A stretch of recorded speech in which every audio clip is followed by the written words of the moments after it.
Praise God.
One man saying that is fine. If that's your opinion and you're not in it, that's fine. But there is an entire market of millions and millions of people that agree that it is a store of value. So, you can think one thing, but there's also a market, and markets tend to become efficient over time.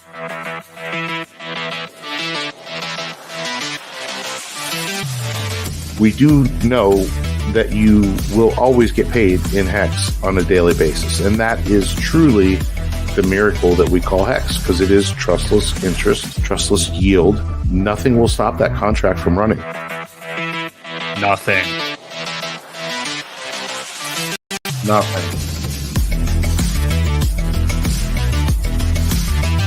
It's a miracle.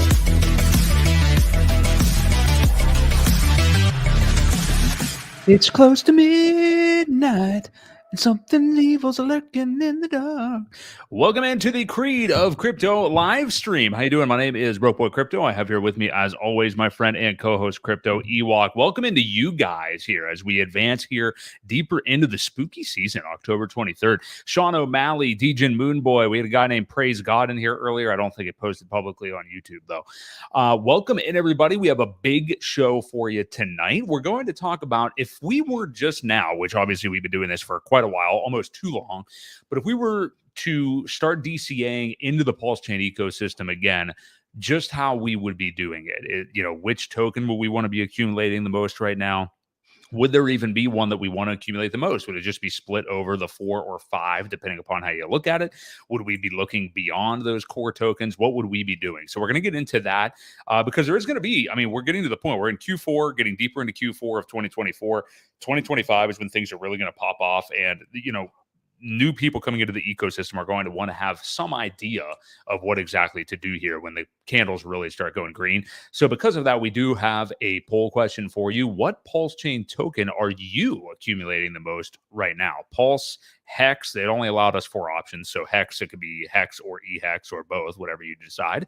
PulseX or Ink. So we'll get to that throughout the course of the evening here. So feel free to vote on that.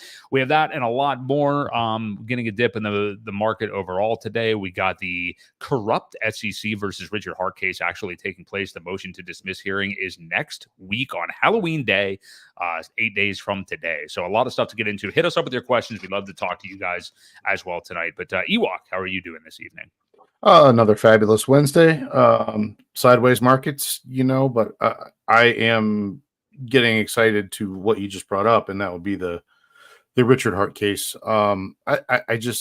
I think there's going to be a lot of good that comes out of it, even if we were talking about this too, is we're not going to get a decision right away, right? We're not going to hear anything for quite some time, but when a group of hexicans or pulsicans or whatever it may be get together, it's always great. It's always great to kind of refuel and rejuvenate that mentality. So I think it's going to be a really good outcome, even if we don't get an outcome, kind of thing. So looking forward to that. And yeah, the markets are definitely getting primed. Election day is right around the corner as well, so you got that to look forward to.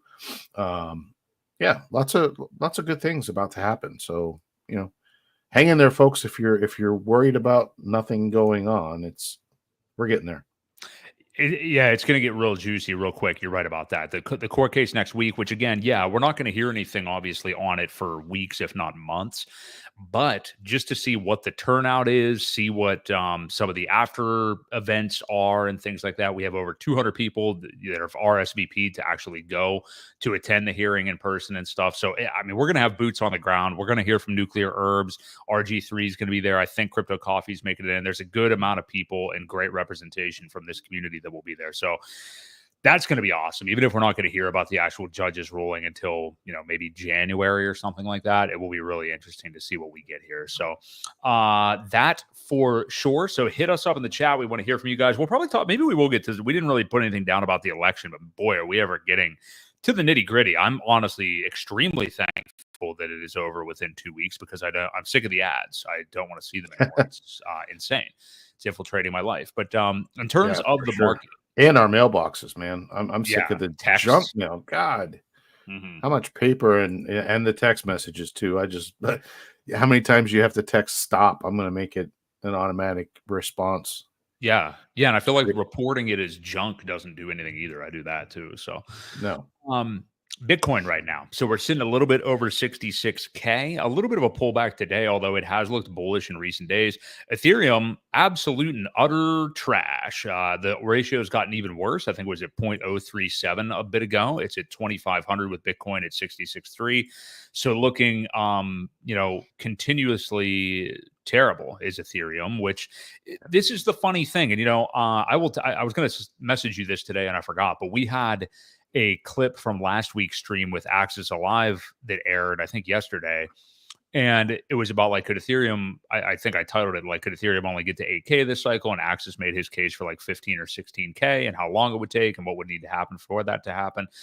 And all comments on the video were negative. I mean, everybody was just like, oh my God, I think it'll top out at 6,800. 8K would be the most bullish thing. And you're also starting to see different influencers that are, already Bitcoin maxis and stuff like that on Twitter, though, dunking on Ethereum right now, left and right. It's getting pretty damn bad. I mean, it's been bad for 6 weeks, frankly, and getting worse with this ratio today.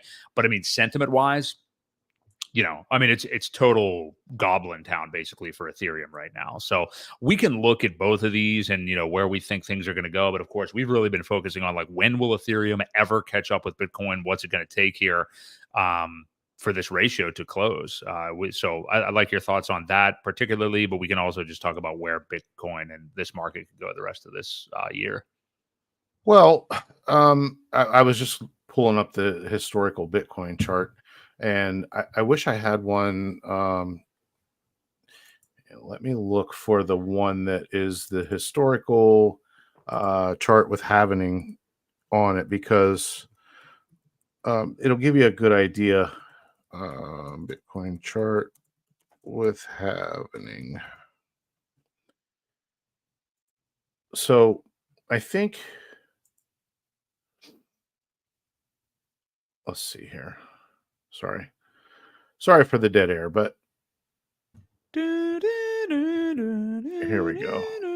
So this is a good one. So, if you look at some of these dates, look how long they go before it really starts to pump. So this halving date, we'll go back to this one in 2016. It looks like it was right around July 19th-ish. I'm sorry, July 10th, it looks like. And then you go all the way to December, maybe even into January, before things really started to pick up. So, you've got a good 6.5, 7 months. Same with this. When you go here, in the 2020 date, I know it was around the end of April, beginning of May, right? Yeah, right here, May 3rd or May 4th, whatever it is. You've got up until November 16th, it looks like, before it really started to take off. And again, there's another 5-6 months. Well, so here, the halving was April. we are right there, literally right there within the zone. So I mean, if these are saying anything about history repeating itself, it's due any day, any time to just really start really ramping up like these ones all did right after. Now this one, the first one, I think caught people by surprise. There was no history, there was nothing to go on, but it still it had a run up and then it tailed off and then it ran up again. So, I again, these are becoming more clear. These are looking very similar, and this one's looking just as similar as well. And it's showing that if history repeats itself, it's going to be any time now, especially for Bitcoin. And when Bitcoin runs, everything else kind of does too. So, I really like where we're at. Even though it is only sideways, not doing a whole lot. But when Bitcoin runs, Ethereum will run, and they tend to run harder. The altcoins, will run harder. Obviously, as these tail off, people start exiting Bitcoin and some of the other assets to get into the smaller cap coins, and it just kind of trickles down through the rest of everything. So I like where we're at. I think it looks good as far as this chart is concerned, and they've even highlighted it basically green for us to show where the sideways went before it really took off. And if you look, I mean, we're right there. So yeah, I mean, this is just showing. I don't want to do the monthly, but we can do at least the weekly, and we're in that zone. This sideways zone it's just priming. I mean, and you've got a lot more bullish things that are going on too. You've got the ETF. Are you meaning real quick? Are you meaning to share a different chart? It sounded like you went to something else, and we still have the other one on the screen. My bad. Yeah, go ahead. Yeah, no, we got the ETF. Yeah, the ETF. There's just a lot of sideways. So, and that is basically shown by that green area on here. So this is what we're looking at. This is where we're at. And historically, it's due to get really good here in the next couple of weeks, probably.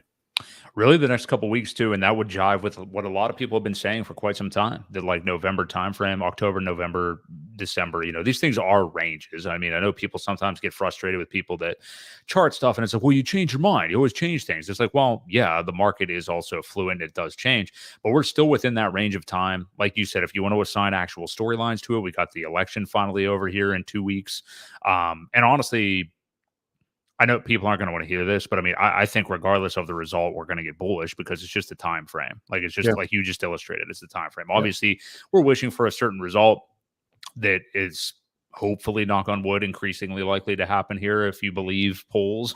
But even if it doesn't, I think we're still going to be good as far as time frame goes. And remember, like Bitcoin, all these people that are putting all this, I don't want me to get on this tangent, but these people that are putting all of this stuff into this election and are like, oh, if Trump doesn't win, we're doomed and all this stuff. I mean, Bitcoin was born during an Obama administration. Now you can argue that Obama might be different than what we've got over there now. But anyway, yeah, I think it's just going to come down to the time frame, and I think that we are going to see bullish action for both the rest of this year. And like, I mean, people are just doing everything that they always do with Ethereum right now. They're looking at that ratio, and everybody's calling it dead and bouncing out of Ethereum, and it's never going to come back. I mean, like, these are the things that happen at lows. So it's tough in the meantime. The toughest thing, honestly, is to just sit on your hands, do nothing, and just take it. Basically, just bend over and let Vitalik just go right ahead and jam one right in, and you just gotta last long enough is all I gotta say. So it's all about time.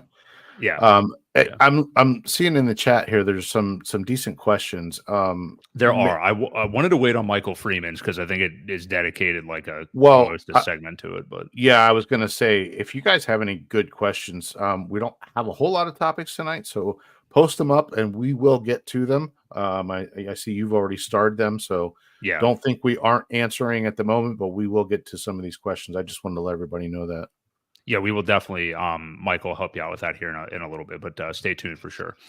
So did you have anything else on Bitcoin and ETH? I think that pretty much kind of... No, the only thing I did want to bring up, and I kind of splashed on it here just for a second, but to your point on the ratio, we've really fallen hard on this.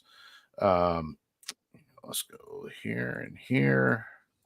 Yeah, I mean, the last candle has gone from 0.039 all the way down to 0.036. And when you're talking ratios with these two coins that have been around for a long time, that's a sizable drop. Right. I mean, obviously it's not as big as this one on August 24th, but it's still a sizable candle. And again, when these things turn around, this will definitely get better as well. It's just a matter of how much longer is it going to be? And as I said, I think it's getting close. Yeah. The best thing to do is to try to distract yourself in times like this. It's definitely tough, and I understand that, but just kind of what we have to do while Vitalik finishes for us. You know what I mean? Yeah. So that's what we're looking at with ETH right now. Let's go ahead and turn our attention to our favorite ecosystem, the one called PulseChain. And we will go ahead and look at the poll question that we got posted. So what PulseChain token are you accumulating the most right now? We have 50%. Now, this is probably because I can only do 4 stupid options, but 50% is saying Hex right now, actually. Now, maybe that's because they're accumulating both, and we have technically like 2 versions of the token, one on ETH, one on PulseChain accounting for that. But I find that interesting. It probably warrants a discussion after we look at maybe the chart here for Pulse and stuff for a minute. But second place is Pulse at 25%, then PulseX at 16%, which I find interesting. And Inc. is last at 12%, which is probably pretty predictable. But yeah, so right now, as far as prices, we got Pulse at 4 zeros and a 468. It has tumbled down over the last couple of days. Got a little bit of a buy-in myself last night, so I was happy about that. Got PulseX at 4 zeros, 258. Incentive just under $2 at 197. Hex at 1.2 cents, and eHex at 00183 right now. So we've taken quite a tumble here over the last couple days, but nothing extreme, nothing completely unexpected. Today in particular, it got pretty bearish. It was actually interesting. I messaged you this today. I don't know if you saw it, Ewok, but right around noon or so Eastern time, we had like quite, a modest drop. And I think if you believe Twitter, I think it was one dude moving a whole bunch of different stuff around, basically. But we saw a pretty big drop, and then we saw these huge clips come in to buy it right up when Pulse got down to like quad 043 earlier today. So it's moved up substantially already off of that move.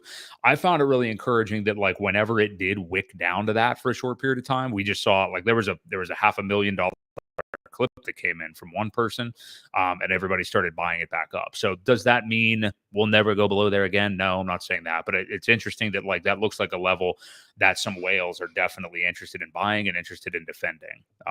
So I thought that was interesting. So yeah, where do you sit right now if you want to pull up the Pulse chart first? And then I think it's interesting if we get into a conversation about why people may be buying Hex mainly right now.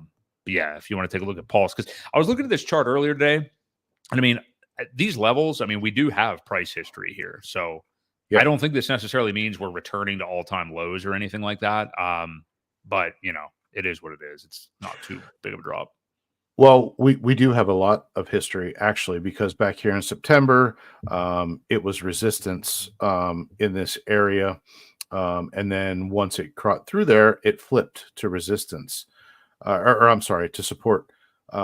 It supported it, then went up, and then came back down, and support hit right in here again until it finally broke through. Again, resistance.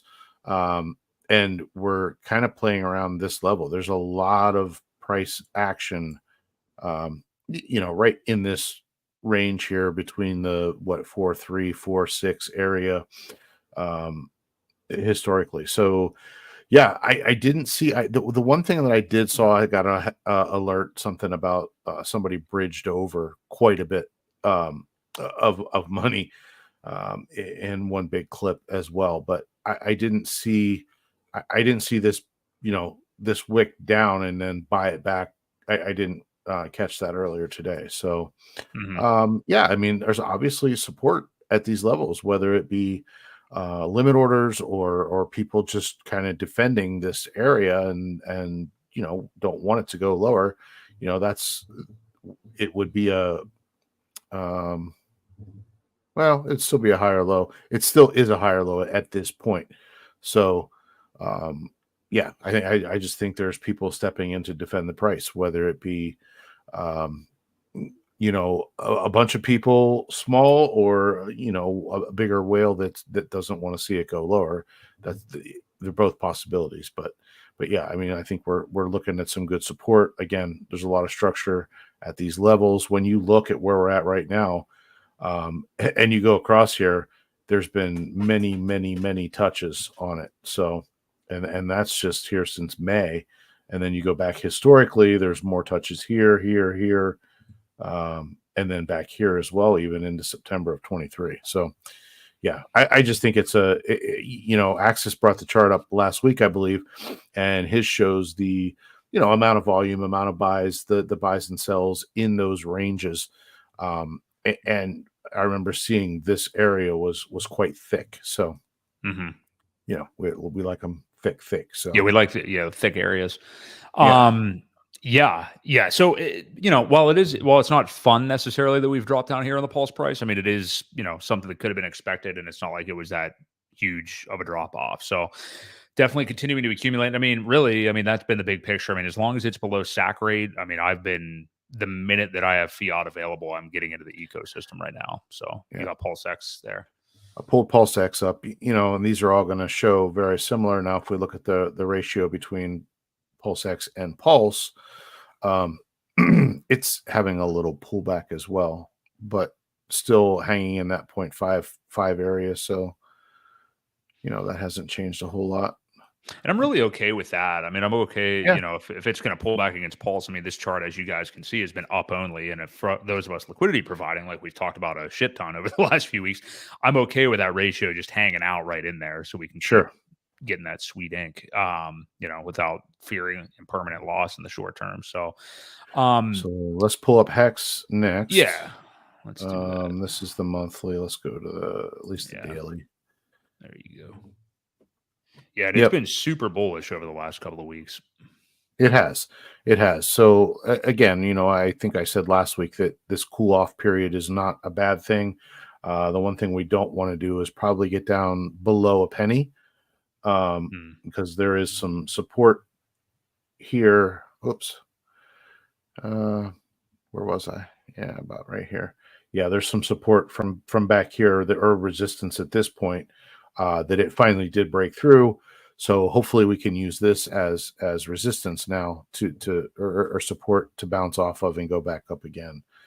We don't want to see it break through that level, or it could continue down, into the 0.09, 0.08 area. So, yeah.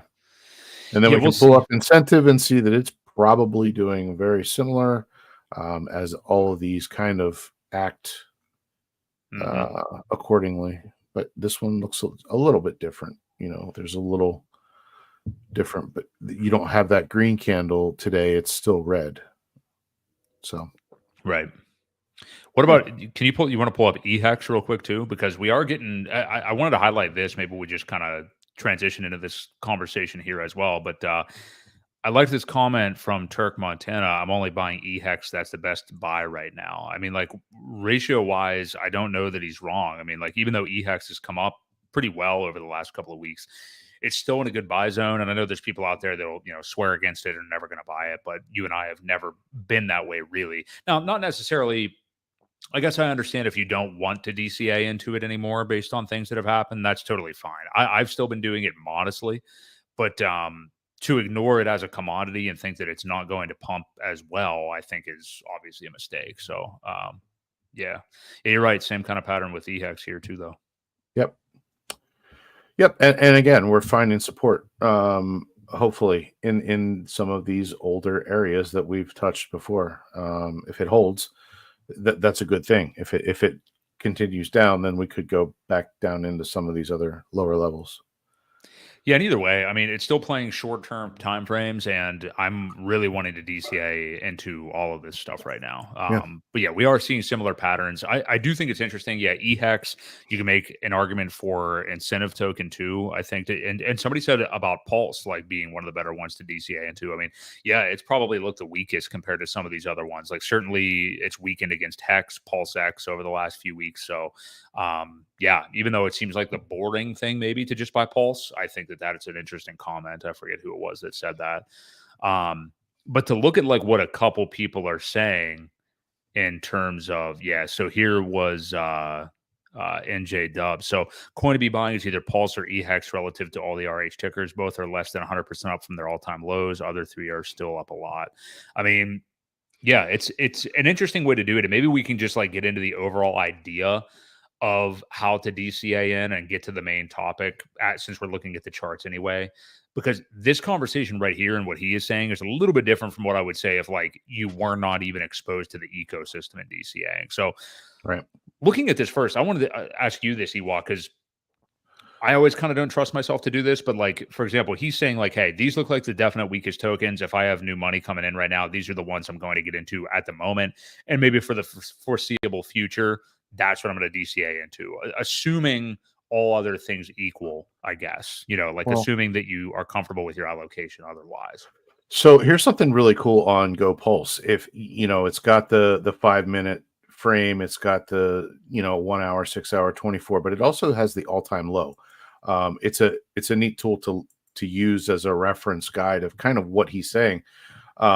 So you look at Pulse and it's only up 48%, 41.8% from its all-time low.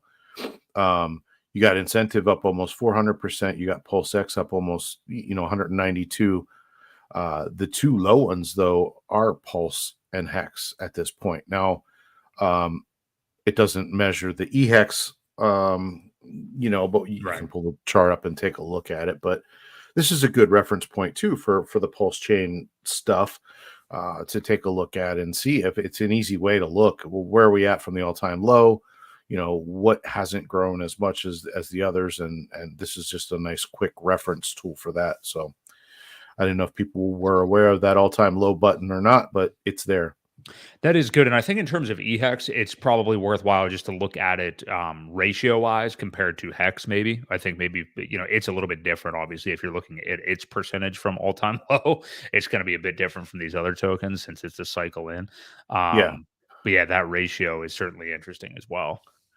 Well, yeah. And if you're looking at the all-time low, obviously it was, it's still up crazy from there because it was 4.05655 was the all-time low for that. Right.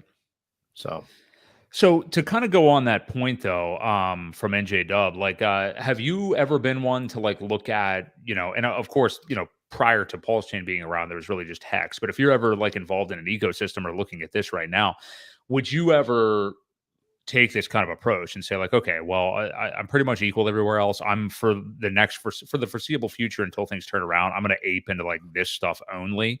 Or are you more somebody who's like, no, I'm just always going to spread it around because, even though these things move in tandem, the ratios still do change. So I just want to be safe and accumulate everything. Like, what are your thoughts on that? well, I mean, it's a good, everybody's theory is going to be a little bit different. It's what works for you. It's how much of a bag of whatever are you already holding, and do you want more of something else that you may not have? That plays a part as well.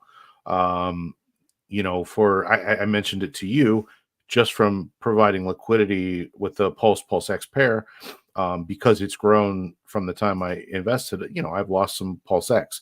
Now I plan on holding it through, unless the ratio gets ridiculously crazy. Then I don't know what I'll do. But in the meantime, when I'm DCAing, I'm trying to make up some of what I've lost, essentially. Right. And I'm not even selling the incentive to do it. I'm trying to put fresh capital in to, get a little bit of that position back. I don't mind earning the incentive because I think it's going to go up as well. So just trying to capture some of the position that I've lost by, providing liquidity that way. And, I made a buy earlier today, in fact. So, got a little bit more PulseX to make up for, just the impermanent loss that I've experienced. So Mm-hmm. I think everybody's method to their madness is a little different, but it's a good one. If you think something is still on sale and you want to grab it, it makes complete sense, because I do think they're all going to go up together. As the water rises, so do all the ships. So Yeah, and as you say, it's really up to your situation. Like whenever, shortly after the fork and whenever PulseChain actually went live, like many people, like I wanted to for months, I was really concerned with filling up Pulse and PulseX bags because, a lot of us already had Hex, obviously. You get the copies over there. Maybe you didn't sacrifice as much for those two tokens, or you did and it just went down only, so you wanted to buy right, more, obviously. So sure, yeah, so for a while for me it was all about Pulse and PulseX, but yeah, now I'm basically at the place where you top those bags off enough and you get to a place where you feel pretty even across. I've honestly just been DCAing into everything, including ink, pretty much equally lately. But I do understand, looking at the charts, seeing where we're at ratio wise and stuff. And again, you just mentioned it too. You do have to take into account for us, like providing liquidity. You want to make sure, like you're buying PulseX because you've lost so much PulseX and stuff like that. But even if you didn't do that, I mean, even if you were just DCAing equally into Pulse and PulseX right. while doing that, you're still kind of getting it back, obviously, anything that you've lost. So Yeah. So I want to address this. OG Hexagons who sacked Hex are dumping their previous gains they made from Hex in Pulse, since the liquidity is there. Minus 50% down from 1,000x is still a 500x profit to sell. And then he goes on to say OG Hex whales have unlimited ammunition to dump. Well, if we're going to see OG Hex whales do any dumping, I think now's the time. What you may not realize is the more they dump now, the less they have to dump when it does take off and runs to the moon. So, yeah, I mean, there are whales that are doing it, but I don't see a whole lot. I don't see a whole lot of whales. I mean, most of them are fairly benevolent. I think there may be a couple sharks that are, and maybe your terminology by whale didn't mean the rank, but I see some dolphins and some sharks that are doing the dumping, who probably retired way too early. And now they have to kind of live on the crypto instead of still continuing to just hold through these down times. So I think that has happened a lot, and we have lost quite a few sharks that have become dolphins and dolphins that have become squids due to that. So again, let's let them dump at these levels. I don't see anything wrong with it. Eventually, it's kind of what happened to Bitcoin early too. The fewer and fewer that have that many are, the fewer that can hurt the price later. So not a bad thing. And then, yeah, and that's an interesting comment. And again, yeah, them selling low down here is better than anything else. And luckily, we haven't seen any kind of like epic sells in quite some time. Like the last one that comes to my mind was that, not to dox him, but I mean, it's already known, that Nick Cherry one from like way back. I don't even remember when that was. Yeah. Yeah. I forget how many millions he dumped, but it was quite a few. That was like late spring, beginning of summer, because we had gotten on, we were near sack rate and came the whole way back down to like 4 zeros and a 6 or something like that. But so for somebody brand new, not that it's going to be way different, but like say you were just entering this ecosystem, and I want to get to, I'm interested by this Viper Styles question. I'll get there in a second. But if you were just getting into the ecosystem, my line of thinking would be to just buy everything equally, like even including Ink and eHex. I would want to buy everything equally just to start getting positions in every single one of them. I'm curious if you differ from that, Ewok, because obviously Hex OGs like yourself or like a Crispy Man and stuff like that, you guys are such big advocates of staking Hex, obviously. So would you have more of a, and again, our poll question, which we can revisit right now, Hex leads the way, 40% of what people are wanting to DCA into the most right now, which actually kind of surprises me. Pulse is second with 31, PulseX 16, and Ink at 13. I'm shocked PulseX is not higher, just because it's been so amazing. But hey, we got smart viewers, I guess, because maybe they're looking at the ratios. But, would you recommend somebody that is just getting in, like, more so focused on hex and setting up hex stakes and getting, like, a ladder already set up? Or would you want to be just accumulating everything equally? Everybody's situation is different. We don't know how much money the hypothetical person has. But to me, I would just want to start getting pieces of everything in the ecosystem. That's what I would recommend. Well, How we're starting out. when you realize that the hex share rate, if you're into the staking and that's what you want to do is build a ladder. Excuse me, sorry. We lost you. No, I muted. I know. I think knowing that the share rate always goes up, knowing that you want to complete your ladder, if you want to do that and get it in now, I think that's the smarter move. Again, everybody's going to be a little different. Do you want a staking ladder? Do you even want to stake? Like, do you want to do long-term staking? Do you want a yearly ladder, a quarterly ladder? What do you want out of it? I don't think it's a bad idea to get as much hex as you can at these prices because of the share rate, right? That number is only ever going to go up. That share rate and the T shares are getting harder and harder to get every single day. So, I can see that too. If that's the strategy that you're taking, like a lot of people that feel, they may not have enough hex or want more, want to get that in, get it staked, get it locked in, and then DCA into everything else. So again, I don't know that there's a right answer. I mean, I see so many different strategies and people talking out there that, some people don't even like hex. They don't want to stake it because they don't want to be locked in. They don't want that chance to go by them where they're locked up and they can't access it if they do want to take some profits. So again, everybody's going to be different. I do think, for some of the people that have been in since the beginning, who feel, I don't know that if you're in from the beginning that you ever have enough hex, but because I do, it's still my favorite of all of these. I still want more. However, I feel the opportunity of all these zeros in front of these numbers aren't going to last long, at least for this cycle anyway.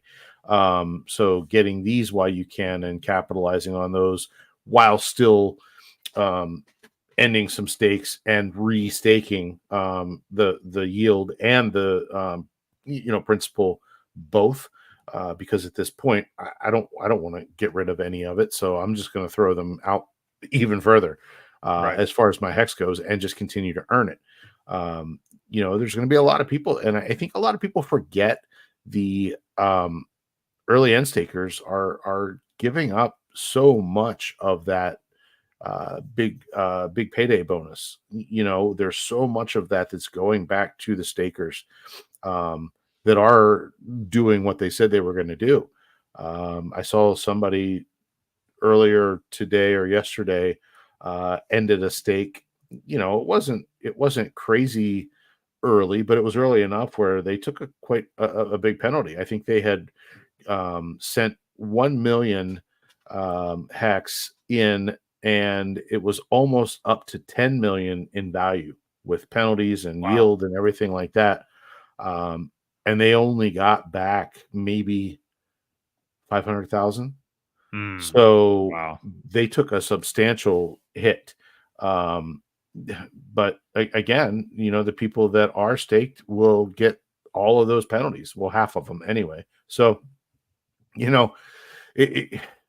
don't know. I think people still underestimate it and may still not quite understand what it is, as the finished product. It's different. It is special in its own right. And this whole ecosystem was kind of designed to support it. So you can't forget that. But again, some of these low levels, I don't know that we'll see them come back again in the next cycle lows or what it may be. Hard to say what it would bottom back out at after we get a bull run, but you may not get another chance. Yeah. I don't know where it went. I lost it. I think it was Rocket Mob, and I lost his comment. Oh yeah, and we both totally agree with this. Unbelievable how some of the OGs completely downplay EHEX like it's dead. I mean, yeah, I agree. I mean, that argument still goes on out there and stuff like that, and that's totally fine. But Ewok and I have always been in this camp. I mean, I understand not running to the running in to buy it constantly if you're, worried about how it could perform in relation to the others and stuff like that. But I mean, just with liquidity bonding and things like that, we know it's going to move, and there's people that only are aware of Ethereum and know that original hex chart and will want to buy it. So yeah, I'm with you on this. It's all Well, weirded me out. this comment is basically the people that downplay it like EHEX is dead are the ones that sold it. Usually that's how it goes. They put all their eggs in one basket, decide to sell it and buy all PHEX. So that's what people don't talk good about things they no longer have. And I think that's, you're going to see that anywhere. I'm not going to talk fantastic about things that I'm not holding because that's just why would I pump somebody else's bag, right? I mean, it's nature, it's human nature to talk about the things that we have. We want them to do well, obviously, so we can do well. So I think that's what you see Rocket Mob a lot of times is the ones that downplay it, made a bet, and they again put all their eggs in one basket and sold their EHEX, and now they don't care. They want everybody else to do the same, so that they can be right. So Yeah, no, I agree with you. This one's a little off topic. I mean, it's relating to what we're saying, but like with stuff not in PulseChain. So Viper Style says, would you do the same split if you flip coin names to BTC, ETH, Uniswap, and Doge? Like basically treating it like it's the PulseChain ecosystem, or like how would we split up that fund? I mean, it's an interesting question because obviously I don't think either of us would invest in any of these. But I mean, if I were looking at these tokens, I wouldn't even own BTC or Uniswap. I mean, if these were my options to pick from, I would own ETH and Doge probably. And I'd probably just do like 50-50 or something like that. Because yeah, I wouldn't even go 50-50. I would think I would be very heavy probably in ETH, maybe 60-40 or even 65-35. ETH heavy, because I still think it's going to run, and I think I think yeah, I think Ethereum is still going to probably outperform Doge. It almost got to $1 last cycle. Will it this time? Well, it depends. Will Elon talk about it? Will certain people talk about it that aren't at this time? That's something you just really don't know who's going to pump what. So I think Doge will do just fine. It's survived, all the cycles and still going.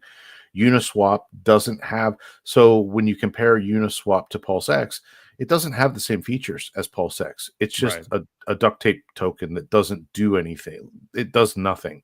PulseX actually buy and burns itself, so it adds its own buy pressure to itself essentially. So I don't think that it's fair to compare that, but I do get what your question is completely. But that's one reason why I wouldn't buy Uniswap. And I think, at this point to buy BTC, we've missed out on so many gains if you're just now buying to get maybe a 2 or 3x. Just don't think the risk reward is worth it at this point. So that's kind of my take on these. Yeah, you could really be staring only a 2x in the face with Bitcoin, honestly, right now, which is scary. And how funny is it that we would invest in ETH over Uniswap? Like that's so funny because it is an altcoin. Like the Uni token is an altcoin. Now it's only good for governance, which is basically, wipe your ass with that. But it's just crazy. Like you would think something like that, you would like it's more risky than Ethereum. It'll probably do better, and we still don't even want it. So yeah. What does that say about it? Well, after what they did to the hexagons and to show how decentralized they really are not. Right. Yeah. I wouldn't support it. And all these things kind of play a part in the decision making for when you pick coins. People remember what other people did, founders, creators, things like that. they remember. And I think we can probably transition into our cult discussion, because Yeah. this kind of plays into that, right? Yes. Interesting here, NJW. Yeah, you're right. Doge, if Doge was the replacement for Ink in his comparison, I don't think that was probably, yeah, I guess maybe take out Ink and make it Teddy Bear or PDI or Sure. HOA or whatever you want to make it. But that was an interesting exercise anyway. Yeah. Yeah, I have a political question that I want to get to from Steven BMX, but let's not do that yet. We'll do that here in a minute. But we got to get into this cult thing, and we got to tell you, if you're watching, which many of you are. We have a great stream today. We got 75 of you here. Smash the like if you're enjoying the stream so far. We appreciate it. Unbelievable conversation. This is really an exciting stream, honestly. I really appreciate everything from you guys tonight. I see, and there's a lot of new names. So we do this every Wednesday night at 6:30 p.m. Eastern Standard Time. So we appreciate all of you guys being here. But yeah, so we were going to bring this up with Access Alive last week. We got into like so many topics that it just didn't make sense to get to, but you want to talk about this, Ewok, and I do too. Sami for a while has been talking about, since we aren't really seeing any kind of new main huge narrative kind of erupt for this crypto cycle. Like people tried to force many of them. Like in 2023, it was all the AI shit and stuff like that. But there really hasn't been any innovation. There's not really anything between crypto and AI that intersect like as a product so far. It's just that these tokens are slapping AI on what they do and selling it as something to do with AI. You've also had the real world asset stuff with people like, oh yeah, real estate, blah, blah, blah. Like just these different narratives that people have tried to push. Nothing has really come through. Nothing has even sniffed DeFi of 2020, 2021. I mean, nothing, not even like there were literally legendary innovations going on at that time. We have not had anything like that.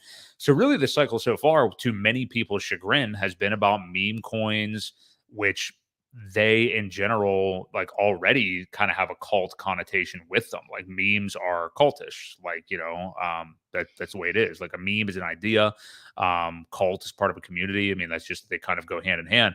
But Sami's been talking for a while, like are just memes and cults really going to end up being the theme of this, because we don't have any other like crazy innovation. And I don't know if you are aware of this Murad guy, Ewok, but he's got like 335,000 followers on Twitter.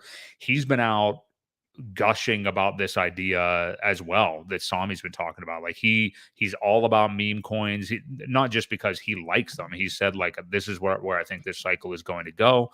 Now he's obsessed with everything that's on ETH and Solana that has like $500 million market caps, which is like probably already too big for many people to really make way with. But so we have multiple people saying that, and we can have this open discussion, but like, what is your thoughts on this? Because it really seems that way to me so far. I mean, memes have been crazy this year.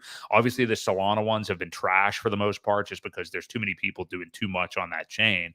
And wait until people start to come to PulseChain and see the ones that we have here that we know are crazy communities, much lower market caps. It's not just a bunch of people grifting on Solana. So what do you think of this idea that like, will this be the narrative? Because we're almost at 2025 and we really don't have anything else yet. So I think it's going to be one of those things where you want to see how powerful a cult is. When RH tweets going live in 15 minutes, watch what happens. Right. I really think you're going to see the power of the cult mentality. That's who kind of created this. And then there's been offshoots here and there. You've got the Tang Gang, you've got the 9-inch guys, you've got there's the different groups, Axis's group, Randy's group. There's different groups, right, that have kind of all had their own offshoot. But still, it's the cult. It's the cult mentality of no matter who you kind of root for, everybody's still got everybody's back, whether you want to admit it or not. You may not be a fan of their product, but if there's an attack, everybody's going to kind of come together. And it's the same thing we're seeing now, with the court case in New York. There's so many people from everywhere kind of coming together. And I do think there is something to it. You can create one of the best products out there, but if you don't get an avid group of followers behind you, pushing it, tweeting about it, putting stuff out there, And no matter who tries to tear it down, people coming to your defense, you're not going to have a sustainable product. It'll fizzle out before it gets started. So, to me, it is one of the best. I think from what I've seen so far, narratives that are out there. I haven't seen anything else as powerful, and it is powerful, and that's the thing that you have to understand, that you just don't stop a movement like this, even with bad prices. As you can see, we've experienced some major 99% drops, and people are still here. People are still tweeting about it. People are still talking about it. They're still handing out business cards, mailing out flyers, stickers, you name it. There's still race teams. There's still sports teams. There's still boxing sponsorships. It doesn't stop. So I don't know how it can get better. No, I agree with you there as far as our own cult, but I think obviously it's going to be very good for us if that is kind of like all we get. I should say all we get, but I mean, if there is no other major innovation that comes out of this cycle, it's obviously going to be fantastic for us when things Sure. start to run, because you're just going to have this fever pitch community. But I really think if you zoom out though too and look at everything else that's going on, I mean, a lot of these memes have just been absolutely insane, and I think it makes sense at this point. Like, people need to start taking this stuff seriously. I know that's funny when you're talking about like a dick with butt and stuff like that, but people do need to, look at like community culture, things like that being on the blockchain. And if people are agreeing to buy it and all get rich together, that's just what's going to happen. I mean, like if Yeah. you have a low market cap coin, and which we have many, many, many of on PulseChain, that any one of them could just hit at any time over the course of this next year and a half. But you get a group of people like that together that believes in something, even if it's just like a joke or something funny or whatever. We've talked before about it has to be things that usually stand the test of time. Like me and DJ and Moonboy before have talked about the Pika thing, like Pikachu, all that stuff. That's already like permanently in the zeitgeist. That's in people's minds. It's been around for however many years. I was never a Pikachu guy. Sorry, not a Pokemon dude. I am a Pika to Pico guy though, and I do own it. But these things that have just been in the consciousness, like OMG, Orange Man Good, and stuff like that. These are things that are like memes of culture that are out there that forever exist in people's minds, and they're never going away. You know what I mean? Whereas these fly-by-night celebrity coins, or the Hawk Tuah girl's making a coin and shit like that, or Scottie Pippen's talking about, that's not. I don't even know if anybody knows who Scottie Pippen is. It's in crypto right now at this point, but like there's just that stuff isn't going to last. It's not the same as an idea that's ingrained in culture for years and years and years. And I don't think it's so ridiculous. I mean, yeah, it's funny and stuff, but I don't think it's so ridiculous that people, especially with social media and people sharing things on there so much these days, that you're going to have just common ideas and interests that people are into become memes on the blockchain, and everybody gets rich together when it launches at like $50,000 market cap, or hundreds of $1,000s market cap, and goes to hundreds of millions or something like that. So Well, and you can totally see it too. And I didn't even necessarily bring these up because it doesn't really affect us. But look at the XRP army. Look at the Cardano people. Look at the there's people that fight for the Avalanche or whatever it may be. There's communities, and they're strong. And one of the reasons why they survived, we talked about Doge. There are avid Doge people out there. Litecoin just making some news the other day, I saw. So I mean, there are there's still avid people that are still fighting for some of these things. And it's not just the RH community, but there's a lot of them out there. One of the reasons why a lot of these coins are still surviving, especially something like Ripple, where they're getting their crap dumped on to donate to political movements, $10 million worth. So, and to the political movements that they probably don't agree with also. Yeah. Oh man. So cucked. The Ripple holders are cucked, but but again, they're strong, and they're in numbers, and that was kind of our point, right? Yeah. Can you be strong if you're cucked? I don't know. But yeah, you're right. No, No, that's one of those unique ones though, where like you're right, they are cultish, but the founder is dumping on their heads. You know what I mean? Unlike PulseChain, which is the polar opposite of that. sure. And a lot of other things out there. I mean, like I think the main thing is like with these memes and stuff, it doesn't have to necessarily be a meme, but with these memes, I mean, they're starting at such low market cap, and even the ones that Murad guy is sharing on Twitter. And I would check him out for anybody who hasn't heard of him. He has some interesting yeah, Viper styles. But he has some interesting thoughts on these. But the funny thing is, like I said, he has like a top 10 meme coins, top 10, 15, 25 meme coins. They're all on Solana and Ethereum, and they're all huge huge for meme coin market caps already. So yeah, I don't know. You got to watch out for that kind of stuff too. So. And again, be careful of anything on ETH. Again, if we foresee anything happening and you get a $5,000, $8,000, $10,000, $12,000 Ethereum, gas prices are going to make those totally unaffordable.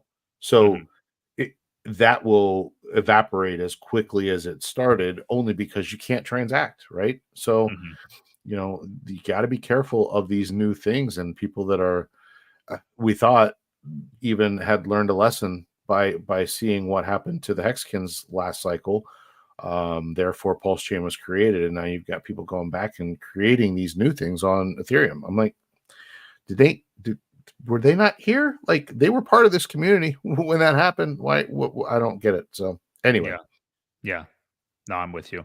But yeah, I'm hoping that it is kind of the narrative of this cycle. I think it would be like a fart in the wind to most people that are obsessed with Bitcoin and think that there's going to be all this new innovation or really excited about it. I mean, we may look back over these last few years and DeFi was really one of the big things, and after that, we have a cult cycle, whatever. We'll have to see where things go after this. Yep. So it's an interesting discussion for sure. Let's move on to, man, I really was intrigued by the question in the chat, but I want to make sure we cover this stuff too. Do you want to go to the court hearing being next week or to OX Coast? Well, Coast is a very quick one, so we can kind of bust right through that. We'll put that up there. And yeah, so go ahead. Well, I was just going to say the summary. You go right ahead. Yep, I was going to say OX Coast just released something. Been a fan of them for a while, right? I mean, I think it's a fantastic product that we've got an on and off ramp direct to PulseChain. They just released the other day that the on ramp to PulseChain from any US based bank account is now open. And I think there are 4 states that do not. Yep, here they are: Alaska, Florida, Louisiana, and New York.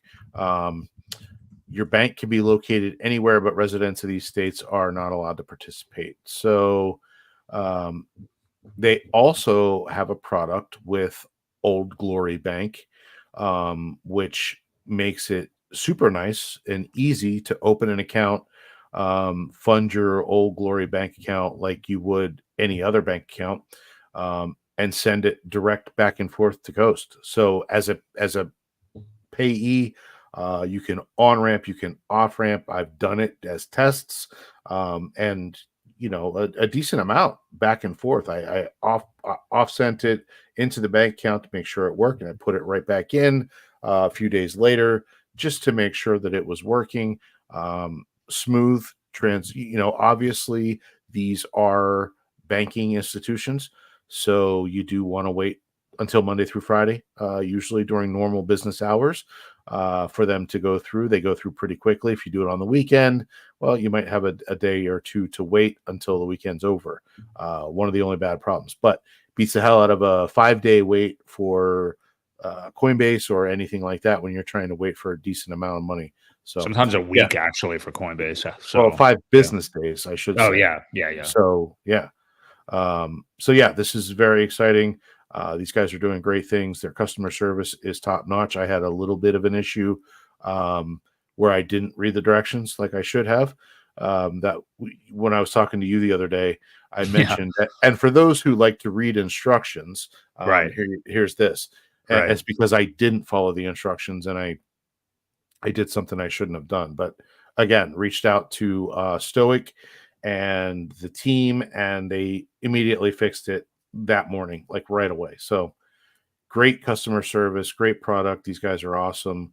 And don't forget, we've talked about it before. If you have a little bit of the weight token, and you stake it in their platform, it will lower your fees to 0.25% or something like that. So, um, otherwise, if you don't have any, I think it's a 1% fee on something, but 0.25, it saves you quite a bit of money. And I think the amount that it takes to lock up whatever it is like 50 or 60 bucks. So totally worth it if you're going to be onboarding larger amounts.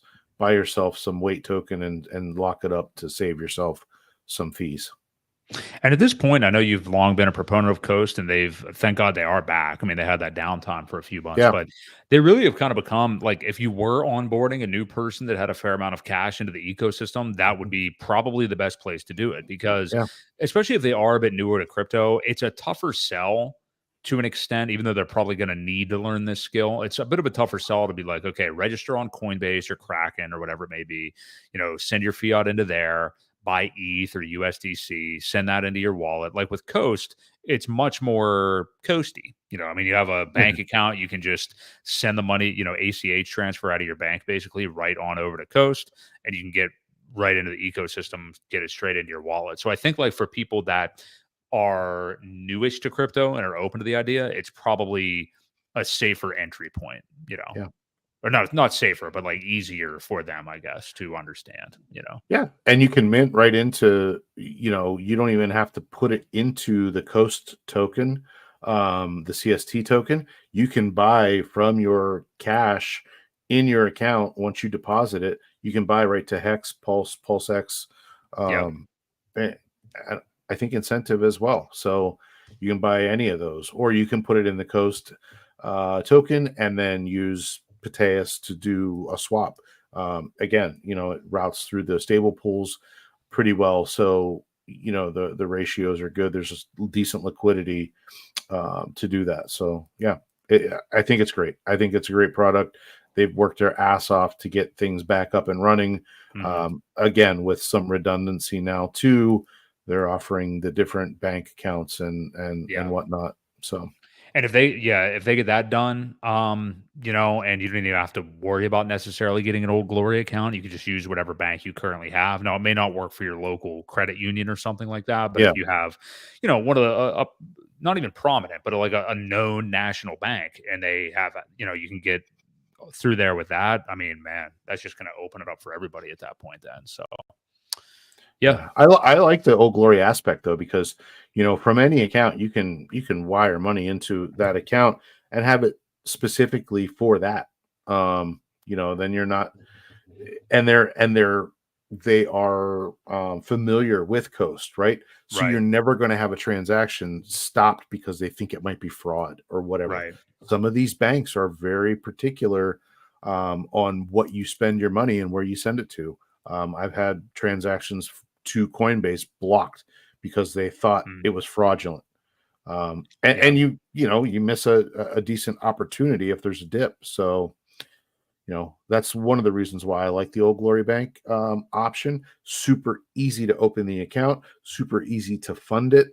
And they're very familiar with Coast. So you can go back and forth pretty lightning quick.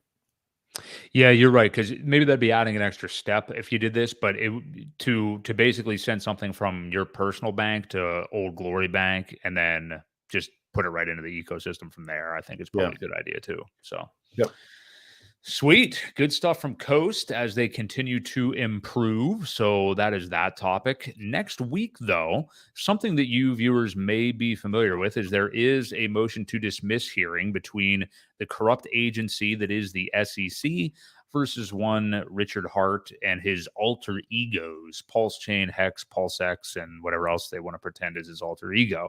So we're 1 week out, basically, at this point. We can look, I guess at first we could just look at this thing that Nuclear Herbs posted the other day.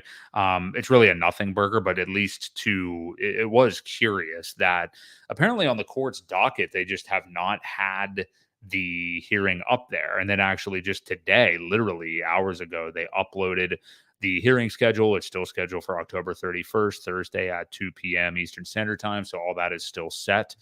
But I found it interesting, this post from Nuclear Herbs. yeah, that they hadn't really had it. He said he went over to the EDNY's court calendar to confirm the time because someone asked me, but it's not there. In fact, if you look at their court calendar, there's nothing about the hearing. Check the 31st. There was no mention of it. Now, this has since been amended as of today. He says, I also couldn't find the Pacer entry that Richard posted on September the 20th when his attorneys uploaded their stuff. It doesn't appear to exist. Not sure where the screenshot came from, but it's clearly from Pacer, which is where you get these court dockets and things like that. So I called Judge Amon's clerk, which is the judge overseeing the case, this morning and confirmed, yes, it's still set for the 31st at 2 p.m. I have no idea why the calendar isn't showing it. So very interesting that was happening for whatever reason. Again, it doesn't mean anything now because we know it's still happening and they did update that today. But I want to get your take on that, Ewok, but also more importantly that we've now had, I think, over 200 people that have RSVP'd to this event, not necessarily RSVP'd to the hearing. I don't think there's anything where you can tell a judge like, hey, I'm coming. I don't think there's any, RSVP. We want to know you're coming. But as far as like the event, the after events, things that may go on in New York City after that, so we know that not that we ever doubted it, that this ecosystem is going to have massive representation in the courthouse that day. Let's knock on wood that everybody is well behaved. I think that they probably will be. And it's nice that we're going to have somebody that is an attorney like Nuclear Herbs there. We're going to have RG3 there. I think Crypto Coffee, you could probably even tell me other ones, Ewok, that will likely be able to kind of take a leadership role and say, like, guys, not that I expect anybody to be rowdy or over the top. I don't think anybody's that stupid that would make that trip. But luckily we'll have a few people that can kind of lead things a little bit, I think. So yeah, what do you make of this? It's just so fun that we're a week out. Obviously, we know we're not going to get any kind of a result that day. Like you said at the top of the show, it would be nice just to see the turnout, see the boots on the ground and stuff like that, and then wait for a decision in 60 to 90 days probably. But yeah, what are your thoughts as we're just a week out here? Well, I find it interesting, Nuclear Herb's last comment that her calendar is only week by week. So we have to wait until Monday to see it, which was interesting that they only get a 1 week schedule. Like they they don't get anything more than that, which I find odd. But either way, no. And you know what? Maybe even he said he called the clerk, and maybe they're the ones that for some reason didn't update it or whatever, and now it is. So it's hard to say. That could have triggered the whole thing as well. I think it's going to be amazing that we've got this kind of representation there. The one thing that they were selling the tickets for was the attorneys, right? People, the RH attorneys had said, if you can, make it so that we get enough people here, we'll stick around. We'll answer questions. We'll do a private thing. And they wanted them to sell the tickets that way they could get a feeling of who was coming and who wasn't, right? You can RSVP all you want, but when you actually buy a ticket, it makes it a little more serious. So there were plenty of people to do that. I think they're having that event afterwards. I don't know. I'm assuming it's before dinner or after, whatever it is. But I think that's cool as well. So these guys are probably, not only going to be listening in the courtroom, but they're going to get to talk to these lawyers who have been working on this case. And, we're not going to get a lot of private information probably because there still is that, there's still that lawyer confidentiality thing that happens, but they will be able to answer some of the concerns and questions. And I think you'll be able to get a good feel of how the case went in their mind. Again, some of these guys did work for the SEC, so they're gonna know pretty much how it went and what to expect just by reading the judge's body language or the plaintiff's demeanor as they cut through all of their arguments. Basically, I think it's going to be pretty awesome. I think so too. Yeah. And you're not going to get that like client confidentiality stuff, but I mean, I think we'll get a very good vibe of how they felt that hearing went, what they think the chances are of the hearing being the overall trial, everything being dismissed after this, because I've heard Nuclear Herbs say before that traditionally, like in any case, a motion to dismiss hearing you've got like a 10% chance of Yeah, actually it's getting rare. something dismissed. Yeah, it's just not likely. But because of how flippant, of course, the SEC has been with this, because of their recent track record and everything, and basically everybody knowing that everything they do is corruption and incompetence and just throwing a bunch of shit against the wall, that it's probably more like a 30% chance with something Yeah. like this. And as Yep. stacked as our age's attorneys are, and like you mentioned, that some of them have worked with the SEC, yeah, that it is a higher percentage chance. And like DJ Moonboy in the chat somehow didn't know this, but he thought it was just like the I mean, we would have a trial if this thing, you know, there'd be a whole trial getting ready to start. But he was asking whether this was the final hearing or just motion to dismiss. It is just motion to dismiss. But remember, too, I mean, like, even if the judge does not grant a dismissal, which, you know, based on like the really lack of jurisdiction and stuff like that, that's why there's a case for this to be dismissed. But I mean, even if the judge comes back in January and does not dismiss the case, I mean, this is gonna. I mean, it's probably gonna go into 2026, and I don't even mean that in a like. Who cares? You know, I Right. mean, like, Right. I don't think it really matters if there's a result or anything. I don't think, again, everybody that like is afraid of it or super bullish. I mean, sure, it'd be great like to get a decisive victory, just like XRP did and stuff like that. But either way, this is just the SEC. This isn't anything like people are just giving them too much credence at this point. Yes, they suck. Yes, we want Gary Gensler fired. Yes, we'd like the whole thing to be disbanded and stuff like that, and that'd be cool. But beating them or losing to them by, you know, a judge's decision doesn't really move the needle that much. And that's how we should be looking at this. Yes, of course you want to win, but it's the SEC. I mean, they look at how many people they've sued.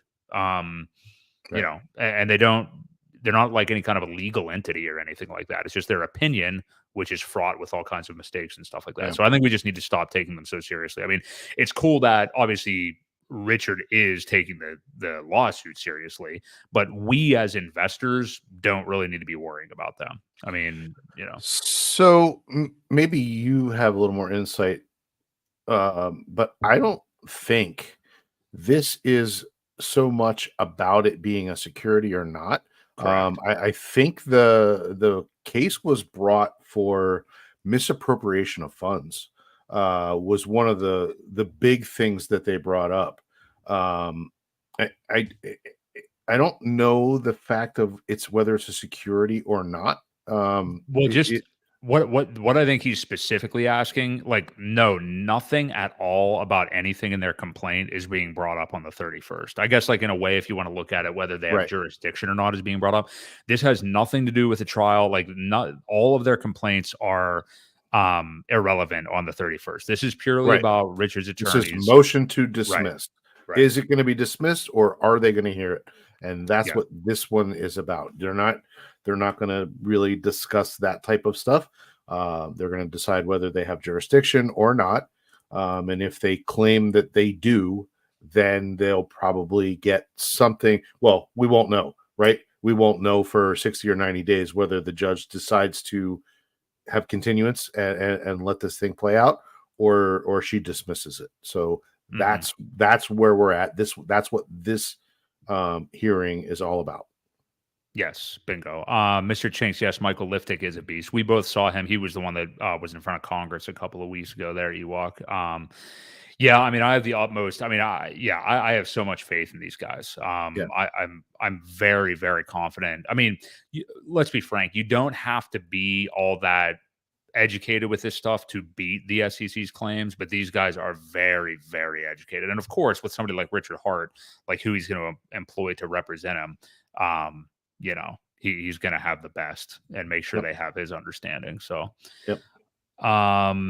yeah. So yes, that is all that will be happening on the 31st. This is purely, again, it's nothing really that's in the complaint other than the fact that they try to show that their jurisdiction is because, at least one investor in PulseChain lived in the Southern District of New York, like all this bullshit, basically. Or like, Hex was transacted on Uniswap, and at least one of the developers of Uniswap is, it's like, I've said this phrase a million times, but it's like you could have, okay, I'm sure that's true of Helena, Montana, or whatever the fuck, or, anywhere else you want to go to in the country. Why does it just happen to be your home court? You know what I mean?